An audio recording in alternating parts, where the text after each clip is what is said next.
Good morning, students. How are you? I hope you all are fine at home. Students, today we will introduce chapter number 2 of reasoning, that is analogy and classification. Students, first of all, let us know the meaning of analogy and classification. Students, the meaning of analogy is similarity or similar relationship is to be established between two other terms, figures or other pairs to identify the missing term figure. Means student, आपके पास कोई to terms हैं, उनके अंदर आपस में जो similarity है, जो रिलेशनशिप है, वही आगे प्रोपोर्शनली आगे फॉरवर्ड हो रही है, वही एनालॉजी कहलाती है. इसे एक हम एग्जांपल से समझते हैं. Let us take an example to understand analogy. I take an example here. Country and its currency. देखिए स्टूडेंट्स, यहाँ एक कंट्री है इंडिया, उसकी करेंसी है रुपीस, और ये जो साइन आपको नजर आ रहा है, 4 डॉट्स नजर आ रही हैं, ये प्रोपोर्शन का साइन होता है. इट मीन्स इसके दोनों तरफ सिमिलर थिंग्स होने चाहिए, इक्वल सिमिलैरिटी, यानी कि एनालॉजी इसे डिफाइन कर रहे हैं कि इसके दोनों तरफ सेम प्रॉपर्टीज होनी चाहिए. तो देखिए इधर एक क्या प्रॉपर्टी है, इधर सिमिलैरिटी क्या है, country and its currency. So here France and its currency is euro. It's currency is euro. Some more examples of analogy is like state and its capital, and some other relationship between furniture, chair, cup and crockery, same like that. इस तरह से आपको जो proportion sign के दोनों तरफ similarity नज़र आती है, उसे ही हम एनालॉजी कहते हैं. एनालॉजी से ही हमें पता चल पाता है कि जो टर्म्स आपके पास दी हुई है, ब्लैंक दिया हुआ है, तो हमें पहले समझना है कि proportion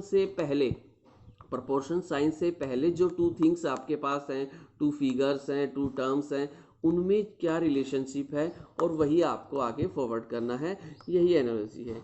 and the next term is classification. Classification बेटा, in which all except one follow similar property. A student has to identify the property followed in set and find the odd one out. Simple अगर हम बोलें तो similar classification का means भी उसी तरह से है बेटा. आपके पास यहाँ 2 से ज़्यादा टर्म्स हैं, 4 टर्म्स दे रखी हैं, 5 टर्म्स दे रखी हैं, 3 टर्म्स दे रखी हैं. उसमें आपको ये पता करना है कि ओड वन आउट कौन है, यानी कि 3 ऐसी चीज़ें हैं, जैसे कि आपके क्वेश्चंस में 4 ऑप्शंस दिए हुए हैं, तो 3 पार्ट्स में सेम चीज़ें हैं, सेम प्रॉपर्टीज़ वर्क कर रही हैं, और 1 पार्ट ऐसा है जो उनसे मैच नहीं हो रहा, जो कि ओड वन आउट है, डिफरेंट है. इसे ही हम क्लासिफिकेशन कहते हैं. Now student, late us move to the exercise. First of all, question number 1. Find the figure which is different from other. आपको क्वेश्चन नंबर 1 में जो फिगर्स नज़र आ रही हैं, A part, B, C and D, आपको ये ढूंढना है इसमें से ओड वन आउट, यानी 3 में ऐसी हैं जिनमें सेम प्रॉपर्टी है और एक ऐसी है जिसमें डिफरेंट प्रॉपर्टी है. जैसे आपको नज़र आ रहा है और शायद समझ भी गए होंगे आप. देखिए B, C and D part, तीनों के अंदर सेंट्रल पार्ट जो नज़र आ रहा है आपको, ये शेडेड है.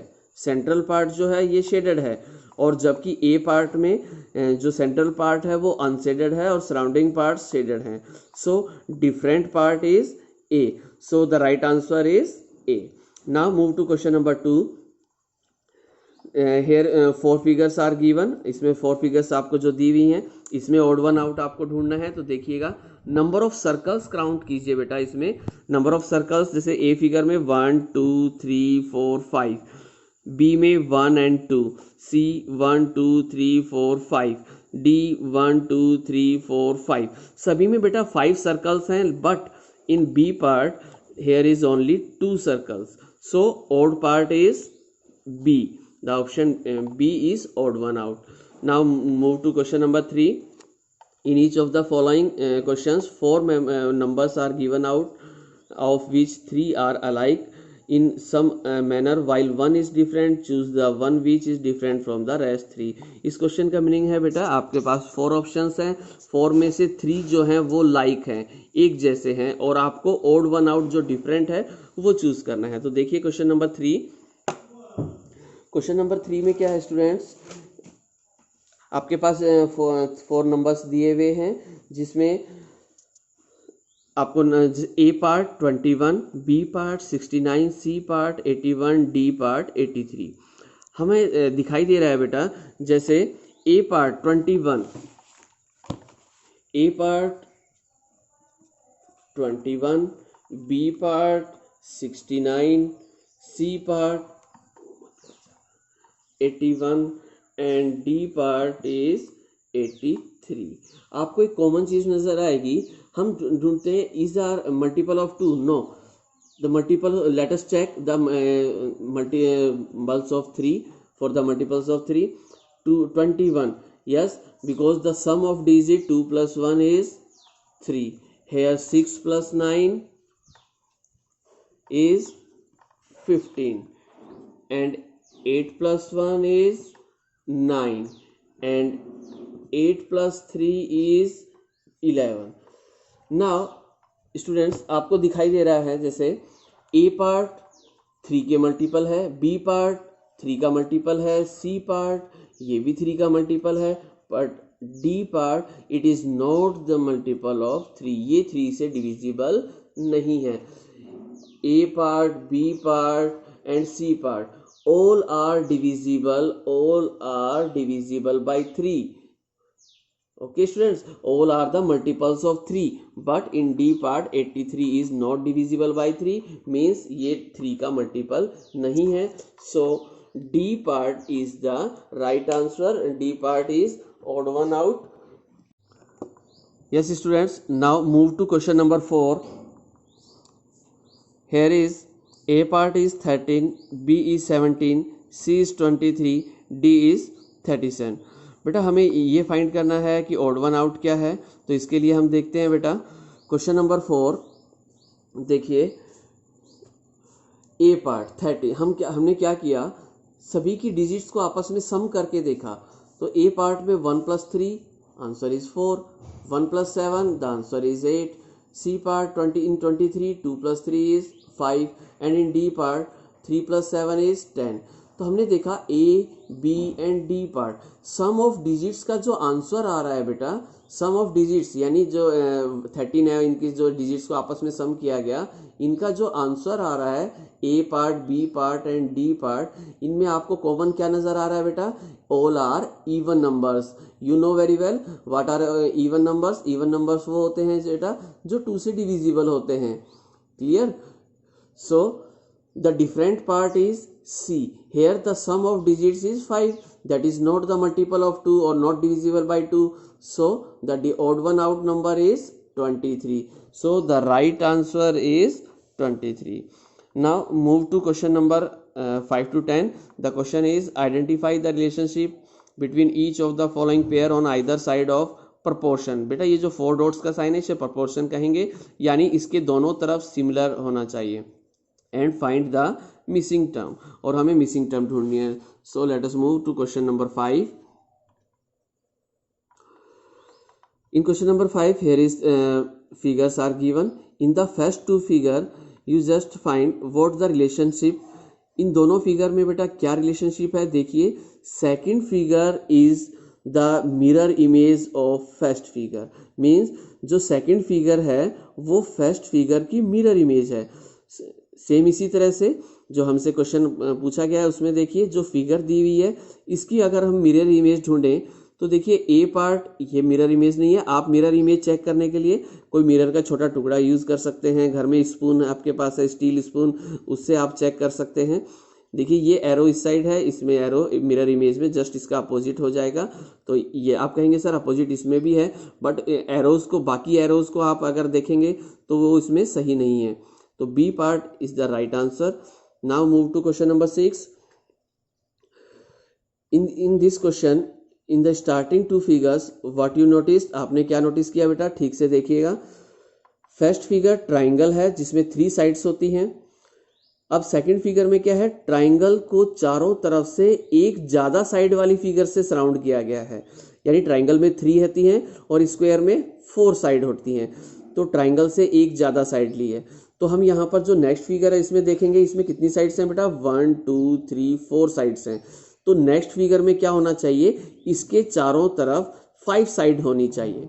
तो हम जब ऑप्शंस में नज़र देखेंगे तो देखिए ए फिगर में ये जो फिगर थी इसके चारों तरफ 1 2 3 4 5 साइड्स हैं, बट इसमें 1 2 3 4 5 एंड 6 साइड्स हैं। यहाँ पर 3 साइड्स हैं, यहाँ पर 4 साइड्स हैं। So the right answer is A part. इन दोनों जो में जो रिलेशनशिप था वही रिलेशनशिप आगे अगर फॉरवर्ड करते हैं तो ए पार्ट इसका ऑप्शन होगा। Now move to question number 7। क्वेश्चन नंबर 7 में बेटा आपको कुछ फिगर्स दिखाई दे रही हैं, नंबर्स, कुछ अल्फ़ाबेट्स नज़र आ रहे हैं, और इसमें आपको क्या देखना है कि सेकंड जो वर्ड है, सेकंड वर्ड जो आपको नज़र आ रहा है ये क्या है बेटा, इसी जो फर्स्ट वर्ड है इसी की मिरर इमेज है। क्लियर। सो जो नेक्स्ट वर्ड नज़र आ रहा है इसकी अगर हम मिरर इमेज देखें तो इसकी मिरर इमेज होगी इसका बी पार्ट, जो इसका ये नज़र आ रहा है बी पार्ट। बेटा इसको जब हम यहाँ पर मिरर रख कर देखेंगे या स्पून की हेल्प से देखेंगे तो ये एल यहाँ से स्टार्ट होगा इस तरह से। तो ये फिगर आपको नज़र आ रही है बी पार्ट में। Now move to question number 8।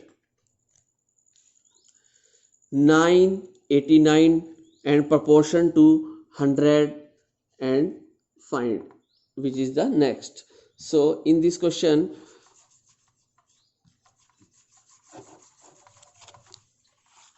yes students, in this question we find what's the relationship is going on, इनमें क्या रिलेशनशिप चल रहा है बेटा, हमें ये फाइंड करना है। तो इसके लिए हम देखेंगे क्वेश्चन नंबर 8, इसमें क्या चल रहा है बेटा, जो फर्स्ट नंबर है, देखिए मैं आपको समझा रहा हूँ, इसे हम अच्छे से समझते हैं। देखिएगा क्वेश्चन नंबर 8।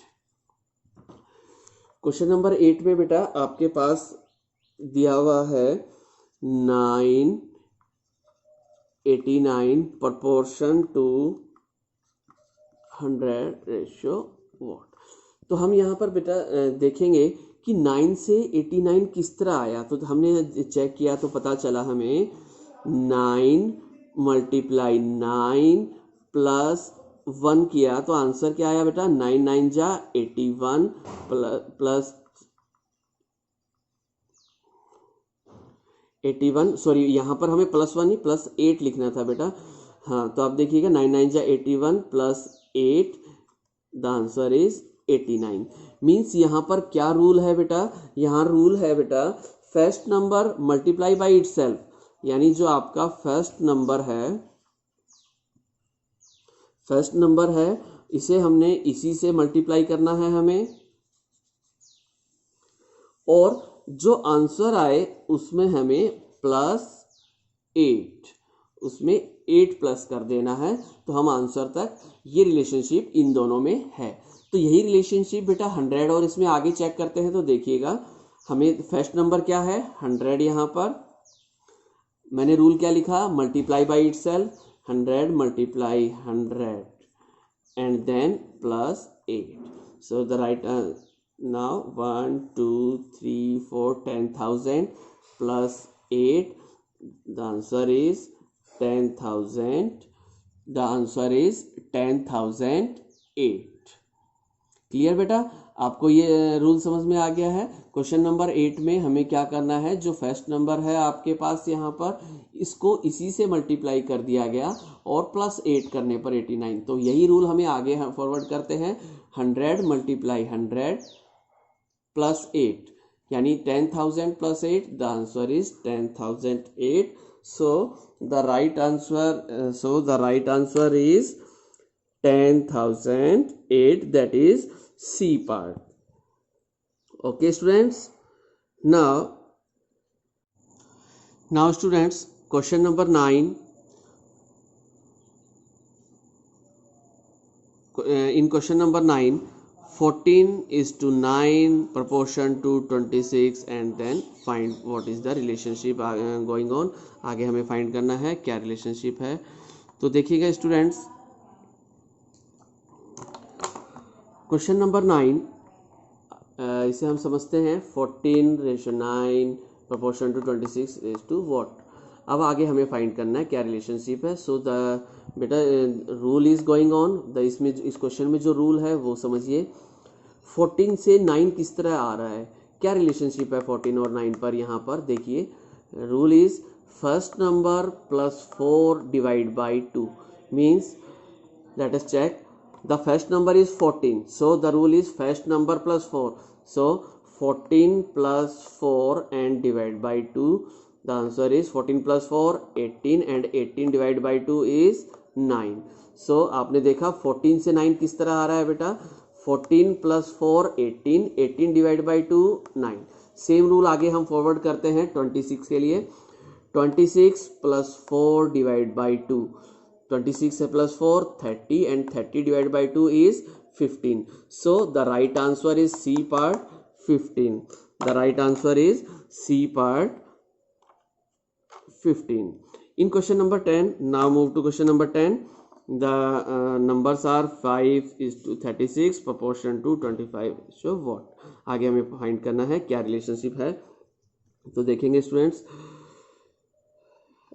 क्वेश्चन नंबर 10 पे भी हम इसी तरह से समझते हैं। देखिए क्या रूल है इसमें क्वेश्चन नंबर 36 के लिए। तो हमने देखा 5 से 36 किस तरह बना। तो देखिए बेटे क्या रूल है, first number plus 1 multiply first number plus 1 means first number क्या है बेटा 5 plus 1 5 plus 1 multiply 5 plus 1, the rule is first number plus 1 multiply first number plus 1। तो हम प्रपोर्शन से पहले देखते हैं, यहाँ पर फर्स्ट नंबर क्या है बेटा 5 plus 1 multiply 5 plus 1, 5 plus 1 is 6 and 5 plus 1 is 6 and 6 multiply 6 is 36। तो हमें पता चला 5 से 36 किस तरह आ रहा है। सेम यही रूल हम 25 के लिए अप्लाई करते हैं, 25 plus 1 multiply 25 plus 1, 25 plus 1 is 26, here 25 plus 1 is 26 and 26 multiply 26 equals to 676, so the right option is A part, so the right answer is A 676। So students मैं फिर से आपको एक बार इसका रूल शो कर रहा हूँ, देख लीजिए क्वेश्चन नंबर 10, इसका रूल है first number plus 1 multiply first number plus 1। Question number 11 आपको नजर आ रहा है, फाइंड आउट वन आउट, ए पार्ट MOPR। अब यहाँ पर बेटा इनमें क्या रिलेशनशिप है आपस में, हमें ये देखना है। सभी जो सीरीज दिया है KLNP, सी पार्ट में हमारे पास है RSTV, डी पार्ट BDEG, इनमें क्या रिलेशनशिप है बेटा ठीक से देखिएगा। M बेटा जब हम अल्फ़ाबेटिक ऑर्डर में चेक करेंगे तो देखिए M के बाद क्या आना चाहिए, JKLM N आना चाहिए, लेकिन बीच में से N स्किप किया हुआ है, MN स्किप किया हुआ है, उसके बाद O P एंड Q। देखिए यहाँ पर M के बाद एक अल्फ़ाबेट स्किप है और यहाँ P के बाद एक अल्फ़ाबेट स्किप है। जैसे मैं इसे आपको समझाता हूँ, देखिएगा MOPR। यहाँ पर स्टूडेंट्स आपको नज़र आएगा कि M के बाद अल्फ़ाबेट क्या होना चाहिए बेटा, M के बाद एक अल्फ़ाबेट आता है बीच में यहाँ पर MN, इसी तरह P के बाद एक यहाँ पर बीच में एक अल्फ़ाबेट नज़र होना चाहिए था Q। तो यहाँ से ये दोनों स्किप किए हुए हैं और बीच में कंटिन्यूस है O, उसके बाद P, फिर एक अल्फ़ाबेट स्किप कर दिया, फिर R। तो यही रूल अगर हम आगे देखते हैं तो देखिए इसमें देखिए के बाद बेटा L होना चाहिए, लेकिन L स्किप किया हुआ है यानी सेम रूल है। उसके बाद M और N कंटिन्यूस है, उसके बाद O स्किप किया हुआ यानी A और B पार्ट में सेम रूल हो रहा है बेटा। नाउ C पार्ट RSTV, तो C पार्ट में हम देखेंगे बेटा, C पार्ट में क्या है R के बाद बेटा एक अल्फ़ाबेट हम स्किप कर रहे थे, लेकिन यहाँ पर स्किप नहीं हो रहा, R के बाद S कंटिन्यूस आ गया है, यानी यही सबसे ऑड वन आउट है। हम D भी चेक करते हैं, देखिए B के बाद C आना चाहिए, C स्किप किया हुआ है और E के बाद F स्किप किया हुआ, यानी A part, B part and D part, इन तीनों में सेम रूल चल रहा है बेटा, और सी पार्ट में सेम रूल फॉलो नहीं हो रहा, so odd one out is C part. Now move to question number 12। Question number 12 में बेटा क्या है, there is a certain relationship between figure 1 and 2। Figure 1 और 2 में कोई रिलेशनशिप है, वही रिलेशनशिप आपको आगे फाइंड करना है। तो देखिए बेटा क्वेश्चन नंबर 12 में आपको नजर आ रहा है क्या रिलेशनशिप है, देखिएगा। फर्स्ट फिगर में सर्कल है, अंदर 2 लाइंस इस तरह से ड्रॉ की हुई हैं, और सेकंड फिगर में बाहर जो सर्कल था वो अंदर भी आ गया है। देखिए बाहर जो सर्कल है वो सेंट्रल पार्ट में आ गया, यानी बाहर जो बाउंड्री लाइन है सर्कल की, सर्कमफ्रेंस जिसे हम कहते हैं, ये सर्कल अंदर भी आ गया है, और बीच में से ये लाइन ओमिट हो गई है, बीच में से यहाँ से ये लाइन हट गई है। तो सेम अगर इसी में हम नेक्स्ट फिगर में देखते हैं, बाहर बाउंड्री लाइन है बेटा एक स्क्वायर, यानी नेक्स्ट फिगर में अंदर यहाँ पर स्क्वायर आना चाहिए और ये लाइंस ओमिट हट जाएंगी। तो इस तरह का फिगर कौन सी है बेटा, ए पार्ट, लेकिन ए पार्ट सही है, बाहर ये है, अंदर भी स्क्वायर है, बट अंदर वाली जो लाइंस है ये ओमिट नहीं हुई। बी पार्ट में देखिए बाहर जो फिगर था वही अंदर है और ओमिट भी हो गई है, यानी right answer is B part. Now move to question number 13। There is a certain relationship between figures first and second,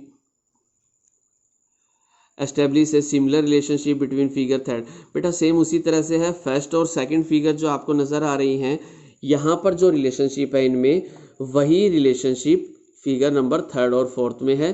तो आपको फोर्थ फिगर फाइंड करनी है। तो देखिएगा बेटा क्या है, सेकंड रूल क्या है क्वेश्चन नंबर 13 के लिए, the second figure is the mirror image of first figure. जो सेकंड फिगर है, जो सेकंड आपको फिगर नज़र आ रही है, ये फर्स्ट फिगर की मिरर इमेज है। सेम इसी तरह से इस क्वेश्चन में हम इसकी मिरर इमेज ढूंढेंगे। तो सेम देखिएगा बेटे, एरो इस तरह उल्टा हो जाएगा, और क्वेश्चन नंबर 13 में the right answer is B part. जब हम इसकी मिरर इमेज फाइंड करेंगे तो right answer is B part. Now move to question number 14, select the odd one out. आपको ढूंढना है इसमें से ओड वन आउट कौन सा है, सबसे डिफरेंट कौन है। तो देखिएगा सभी फिगर्स में हमें एक चीज़ नज़र आती है, लाइन ऑफ अगर हम बोलेंगे line of symmetry. Line of symmetry अगर देखें तो बेटा देखिए आप इस लाइन ऑफ सिमेट्री का मतलब है बेटा वो लाइन या उस तरह किसी भी फिगर में एक ऐसी लाइन या एक या दो जो भी फिगर ड्रॉ हो सकती हैं। लाइन ऑफ सिमेट्री का मतलब होता है किसी फिगर से ऐसी लाइन ड्रॉ करना जिसके ड्रॉ होने से वो फिगर के 2 पार्ट्स बिल्कुल इस तरह से डिवाइड हो जाएंगे कि अगर एक पार्ट को दूसरे पर रखें तो वो एक ही नज़र आए। लाइन ऑफ सिमेट्री का स्टूडेंट्स कई बार मीनिंग समझ लेते हैं हाफ हाफ, नहीं बेटा हाफ नहीं है, उसका मतलब है कि इस तरह से ड्रॉ करना कि कट करने पर, जैसे कि बेटा देखिएगा एक एग्जांपल से मैं बता रहा हूँ, मान लीजिए मैंने एक अल्फ़ाबेट लिखा ए।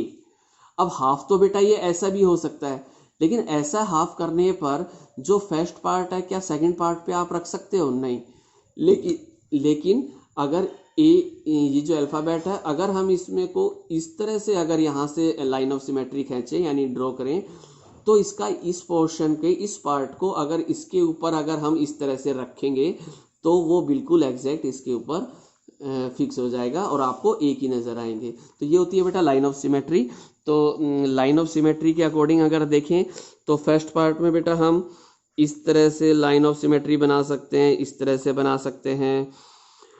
सेकंड पार्ट में बेटा हम लाइन ऑफ सिमेट्री अभी नज़र नहीं आ रही, क्योंकि इसमें लाइन ऑफ सिमेट्री अगर आप इस तरह से काटेंगे तो फर्स्ट पार्ट सेकंड के ऊपर सही तरह से एडजस्ट नहीं हो पा रहा, और अगर इसे इस तरह से काटेंगे तो भी ऊपर वाला पार्ट नीचे वाले पार्ट को पूरी तरह से कैप्चर नहीं कर पा रहा, पूरी तरह से उसके ऊपर सेट नहीं होगा।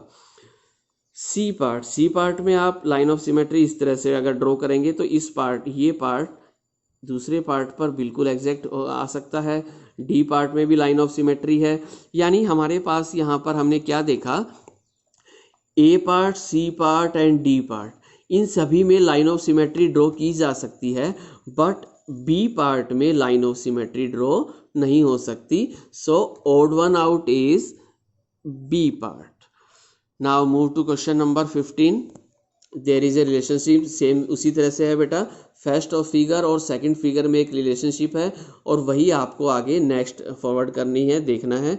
तो देखिए फर्स्ट फिगर जो है, सेकंड फिगर आपको अच्छे से, अब तो बेटा आप खुद ही समझ गए होंगे, सेकंड फिगर है वो फर्स्ट फिगर की मिरर इमेज है। लेकिन एक अंतर और एक डिफरेंस और है बेटा, मिरर इमेज होने के बाद फर्स्ट फिगर में जो पार्ट अनशेडेड था वो शेड कर दिया गया है सेकंड पार्ट में, और जो शेडेड था वो अनशेडेड कर दिया गया है।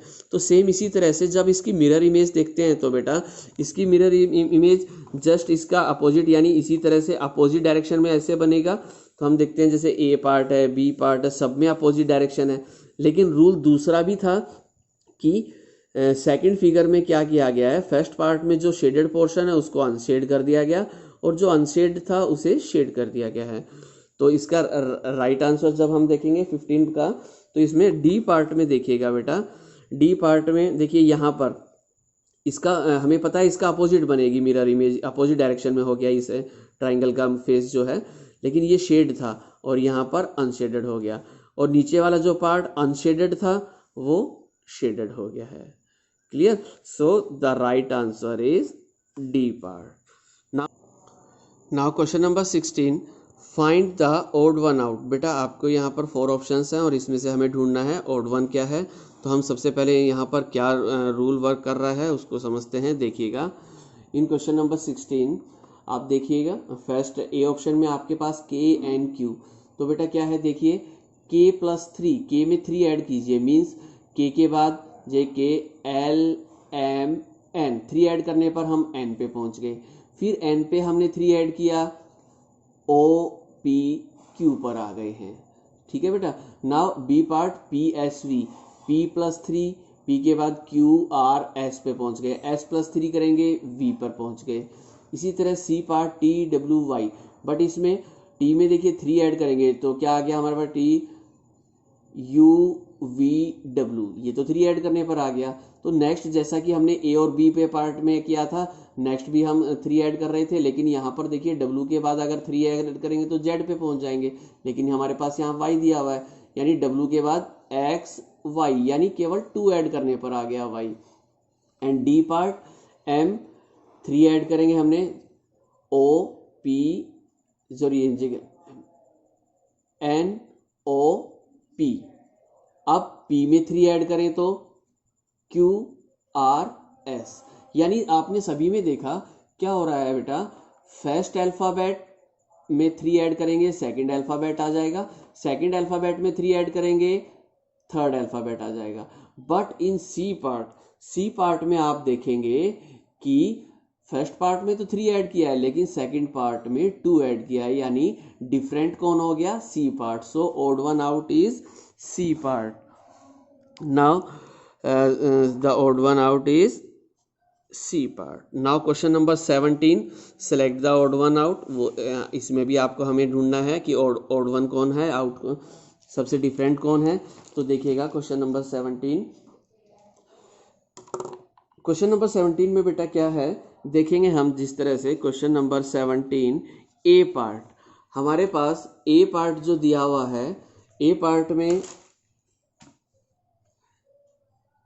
हमारे पास लिखा हुआ है, देखिए G815 इस तरह से लिखा हुआ है, और ये आया किस तरह से है, देखिएगा G में अगर हम +8 करें तो देखिए इसका मीन्स क्या है। अगर अल्फ़ाबेटिक ऑर्डर पे तो देखें तो बेटा जी कितने नंबर पे आता है, ABCDEFG, जी आ रहा है बेटा 7 नंबर पे। तो हम 7 + 8 अगर हम करते हैं तो answer is 15। And in B part में हमारे पास नंबर जो दिया हुआ है सीरीज वो है H917। तो यहाँ भी हम ऐड करके देखते हैं बेटा, H + 9 करते हैं तो देखिए H का जो अल्फ़ाबेटिक ऑर्डर है, H का अल्फ़ाबेटिक ऑर्डर होता है 8। सो 8 + 9 कितना हो गया है बेटा, 8 + 9 हमारे पास हो गया है 17।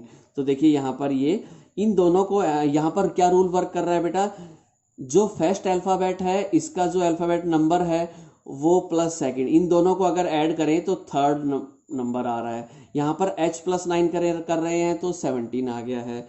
सी पार्ट में अगर हम चेक करें तो U2042 इस तरह से दिया हुआ है, तो हमें यहाँ U+20 करना है और U का अल्फ़ाबेटिक ऑर्डर हो गया हमारे पास इस तरह से। अगर हम ABCD इस तरह से काउंट करें तो U का अल्फ़ाबेटिक ऑर्डर आ रहा है, यानी 8U जो है वो 21 नंबर पर आता है। तो 21 + 20 करते हैं तो हमारे पास आंसर आना चाहिए, आंसर आ गया 41। लेकिन जैसे कि ए और बी पार्ट में आप देख रहे हैं, ए और बी पार्ट में आप देख रहे हैं कि जो आंसर आ रहा है वो 3rd नंबर आ रहा है, लेकिन सी पार्ट में 41 आया है, जबकि आना क्या चाहिए था 42। चलिए हम डी पार्ट भी एक बार चेक करते हैं। A, 2 and 3, ए का अल्फाबेट यानी हमें यहाँ A+2 करना है। तो देखिए ए का अल्फाबेटिक ऑर्डर क्या होता है 1 + 2 3, यानी आप देखेंगे जो 3rd नंबर है वो सम करने पर आता है, सम करने पर 3rd नंबर आता है, लेकिन यहाँ पर नहीं हो रहा है ऐसा। So the right answer is C part. C part में इस रूल को फॉलो नहीं किया गया है। Now question number 18, select the odd one out.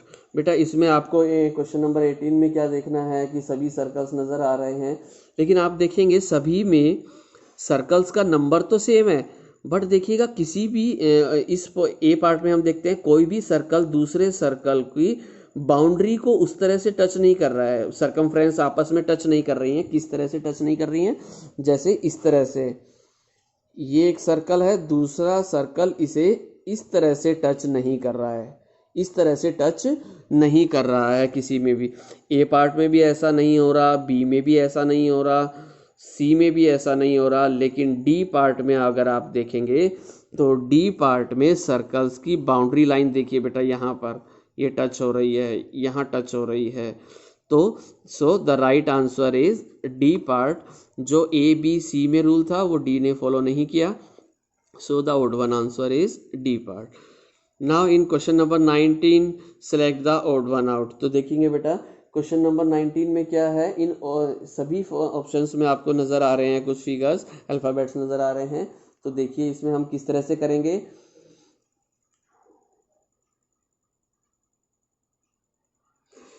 क्या कर रहे हैं बेटा, हम अच्छे से देखते हैं। अगर देखिए एफ, आपको एफ नज़र आ रहा है, जैसे हम इसे और भी अच्छे से समझते हैं। देखिए क्या इसमें रूल क्या नज़र आ रहा है आपको। इसमें रूल है बेटा, जो अपर पार्ट में, जैसे कि मैं यहाँ पर ड्रॉ कर रहा हूँ बेटा ए पार्ट, ए पार्ट में ऊपर एफ इस तरह से है और नीचे एफ हमारे पास इस तरह दिया हुआ है। तो देखिए बेटा क्या था, ये जो एफ है इसको 90 डिग्री, 90 डिग्री का मतलब बेटा आपको अच्छे से पता है, जैसे इस तरह से 90 डिग्री होता है। तो ये जो फिगर्स थी यहाँ पर, ये मूव करके इस तरह आगे देखिए ये रोटेट हो गया है। जो एफ था पहले ऐसे था, फिर थोड़ा टेढ़ा हो गया, फिर और टेढ़ा, और भी ज़्यादा टेढ़ा हो गया, फिर ये लास्ट में इस तरह से आ गया है। यानी कि इस तरह से रोटेट होते हुए, यानी इस तरह से जो है ये रोटेट होकर और 90 डिग्री पर रोटेट हो गया है। यानी जो आपकी फर्स्ट फिगर है, इसमें जो अपर फिगर है, जो अपर पोर्शन में जो फिगर दी हुई है वो 90 डिग्री रोटेट करने के बाद क्लॉकवाइज, क्लॉकवाइज यानी क्लॉक की डायरेक्शन में अगर 90 डिग्री इसको रोटेट करेंगे, इसे घुमाएंगे इस तरह से हम रोटेट करेंगे 90 डिग्री, तो ये आ रहा है। इस सेम एज बेटा बी पार्ट में देखिए, बी पार्ट में भी आपके पास क्या है, जो एच अल्फ़ाबेट दिया हुआ है वो भी अगर हम रोटेट करें 90 डिग्री तो वो भी इस तरह से रोटेट होकर आ गया है। सी पार्ट, सी पार्ट में अगर हम जी को रोटेट करेंगे तो ये रोटेट बेटा इस तरह से हो जाना चाहिए था। जो जी है आपका, ये जो जी है ये रोटेट होकर इस तरह से आ जाना चाहिए था, इस तरह से आ जाना चाहिए था, इस तरह से आना चाहिए था, बट ये इस तरह से नहीं आया है। So the right answer is C part. इसने इस रूल को फॉलो नहीं किया कि 90 डिग्री क्लॉकवाइज तो रोटेट हो रहा होगा, बट सेम 90 डिग्री पर ये रोटेट नहीं हुआ। So the right answer is C part. Now the move to last question, that is question number 20। इसमें बेटा आपको एक फिगर दी हुई है related to this, in some way. आपको दो फिगर्स स्टार्ट में दी हुई हैं और क्वेश्चन में बताया गया है कि जो सेकंड फिगर है वो फर्स्ट से किसी तरह से रिलेटेड है सम वे। देन इन द सम वे, और इसी तरह से ये फिगर रिलेट होकर क्या आएगा। आपके पास इस तरह से ये क्वेश्चन है, अच्छे से देखिए। क्वेश्चन नंबर 20, इसमें क्या हो रहा है बेटा, जो सेकंड फिगर है, the number are alphabetic order of letters in first figure. जो फर्स्ट फिगर में आपके पास अल्फ़ाबेट दिए हैं, देखिए बेटा, डी का अल्फ़ाबेटिक ऑर्डर ABCD। डी कितने नंबर पे आ रहा है, 4 नंबर पर आ रहा है आपके पास। तो देखिए डी का अल्फ़ाबेटिक ऑर्डर 4, के का अल्फ़ाबेटिक ऑर्डर 11, एन का अल्फ़ाबेटिक ऑर्डर 14, जेड का अल्फ़ाबेटिक ऑर्डर 16। सेम यही रूल अगर हम फॉलो करते हैं तो देखेंगे कि जो हमारे पास क्वेश्चन दिया हुआ है, देखिएगा GIRW। तो देखिएगा बेटा, जी का अल्फ़ाबेटिक ऑर्डर आता है ABCDEFG 7 नंबर पर। और ये जो हमारे पास आई है, आई का अल्फ़ाबेटिक ऑर्डर आ गया 9।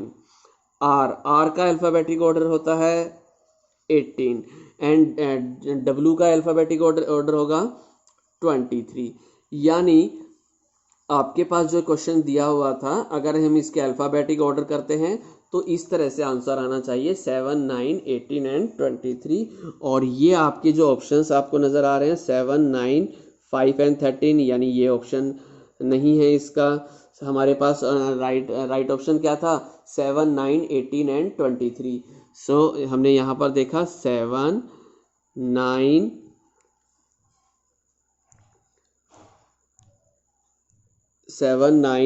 8 एंड 23, नहीं यहाँ पर 18 था हमारे आंसर में। तो देखते हैं सी पार्ट, 7, 9, 18, 23। यस, ये बिल्कुल सही मैच हो रहा है। So the right answer is C part, 7, 9, 18 and 23। So students, आपको क्या करना है बेटा, रीजनिंग में सबसे पहले आपको क्या करना है, आपने वीडियो देख लिया है, सभी क्वेश्चंस 20 क्वेश्चंस थे इस चैप्टर में, वो 20 क्वेश्चंस इस वीडियो में आपको कंप्लीट करवा दिए गए हैं। लेकिन बेटा आपको ये वीडियो कम से कम 2 और 3 टाइम्स आपको रिपीट करना है, तभी आपको सारे क्वेश्चन समझ में आएंगे, सभी क्वेश्चंस आपको अच्छे से समझ में आएंगे। और बेटा इसके बाद भी अगर आपको कोई क्वेरी आ जाती है, किसी क्वेश्चन को फिर भी समझ नहीं आया है, तो आप अपने रिगार्डिंग जो मैथ्स टीचर्स हैं उनसे आप इस क्वेश्चन के बारे में पूछ सकते हैं कॉल कर कर। ओके बेटा, थैंक यू।